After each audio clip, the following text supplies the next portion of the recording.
Hi, this is Ron Young, and we're going to do another demonstration in our series on Sculpt Nouveau products.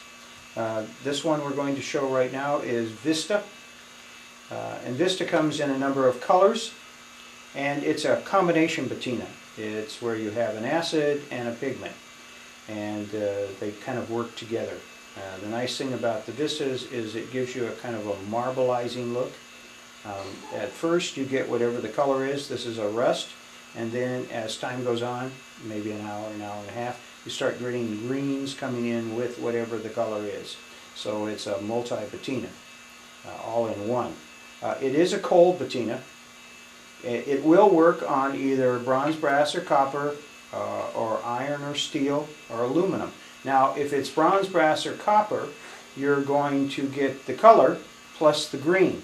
If you put it on steel, you're going to get the color plus rust.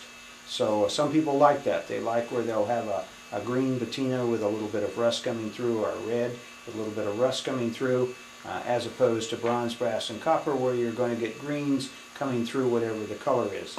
Only one of the colors, this one here, Vista Green, will go on steel, iron, without rusting it. We have a special Vista Green for iron and steel, and we also have one for bronze, brass, or copper. If you use the one for bronze, brass, or copper on the steel, you're going to get rust. If you use the one for steel and iron, you're going to get just the Vista Green.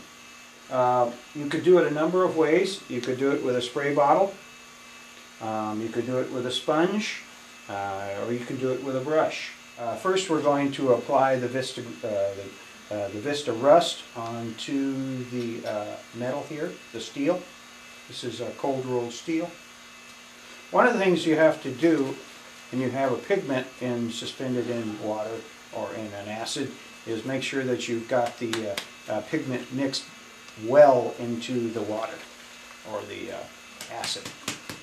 A sponge is a nice way of putting patinas on. It usually gives you kind of a mottled look, a texture.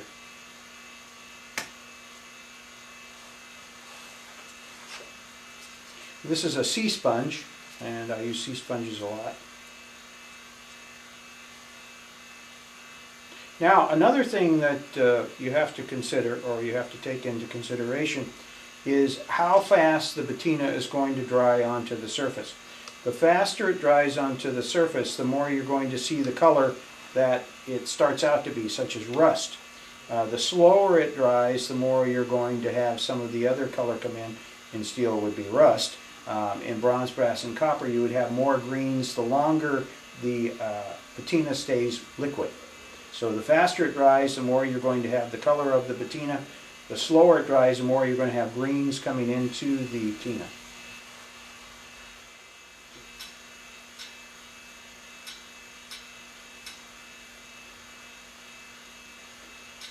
Vista I'm going to use here is Vista Red, and this I'm going to spray on with a spray bottle. Now, if you're going to spray through a spray bottle, I would always use a paint strainer and try and strain it before you put it in. That will take out all the little particles, and it'll be much easier to spray.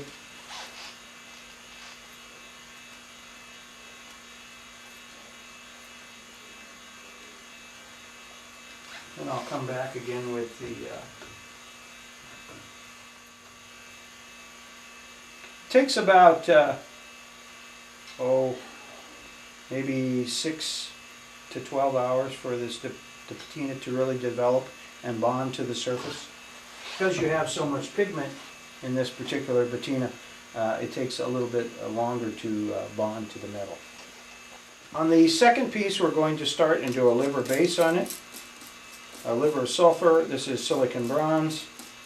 This is just going to give me a nice dark to start with. Most of the patinas that we have are all interchangeable. That means they're very compatible. The universal will go with Vista, we'll go with our traditional, we'll go with all our different ones. So we have a lot of patinas that will overlap, meaning they'll go. And liver is a base patina anyway. It's a patina that you can darken bronze, brass, or copper with.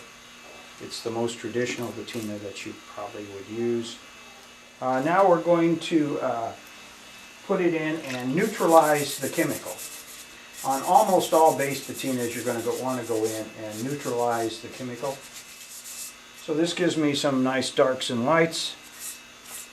Just something to work with. And then we'll start the next group of patinas on here. We're going to start out with Vista Green on this one.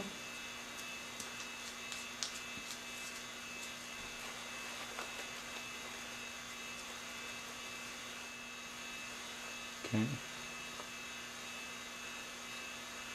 So we'll put a little green on here now. This also has just a little bit of red in it. Now remember, into this is going to be some different greens forming as this goes along. This is a slow activating patina, so it takes a good hour to 12 hours to activate. So on this one, the frog, which is a cold rolled steel, I've put Vista Red and Vista Orange. We're going to have rust in a lot of these little areas you're looking at here. You're going to see rust forming along with the red and the rust color, but there'll be a different rust. There'll be a brown rust as opposed to the orange rust and the red rust on this one. On this one we've used again the Vista Rust and the Vista Green with an underbase of liver of sulfur to give it a dark, so you'll have darks and lights going on within the bronze. This is silicon bronze. And so now we have to let them develop, which will take anywhere from an hour to 12 hours. Now that the Vista patinas, remember we had two plates we did. This plate here, this was steel, cold rolled, and I did a 40 grit sandpaper on this, and then with the Vista Rust I put on this piece with a sponge, so I had open areas where you could still see the steel. And this is one day now, and what we did was we put it outside overnight, and so we got a lot of rust along with the Vista Orange or Vista Rust. So that's the pigment. So what you're seeing when you're seeing these oranges, that's the pigment, and where you're seeing that brown rust, that's where the chemical that's in the Vista, the acid in the Vista, is causing those areas to rust. So on this one I'm going to use the Smart Coat.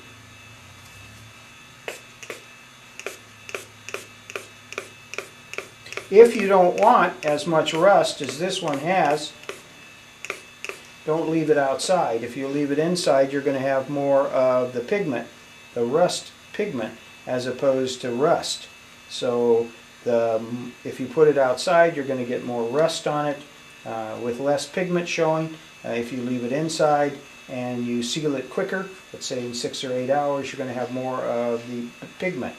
On the second piece here, remember this is silicon bronze, and I put two Vistas on here. I put Vista Green and I put Vista Orange. So you can see still areas of orange, and you can see the Vista, which is this green here, and then you see the acid patina that's in the Vistas in these areas here where you have a lighter green. Now let's say you could do two things here. You could do a number of things actually, but let's go for two. One would be to put a clear coat on, such as I did on the frog, or I could tint this now with something like our wax. This is our wax made for bronze, brass, and copper. We also have one for iron and steel, and we have a number of colors, but we're going to use the black on this one. So we're going to tint, now we're going to tint the greens and the oranges with black. I could use a clear wax too. So I'm going to put it on and then rub it off. Obviously this is going to tint the color, so it'll settle it out actually, and you won't really know the true color for a few hours until the solvent in the wax dries out and brings back the color of the patinas. So waxes are nice as a resort at the end when you want to slightly change the color of a patina. So I will wipe this down a little bit now. And so it's kind of settled out all the colors. Again, they're going to come back more vivid as the wax dries.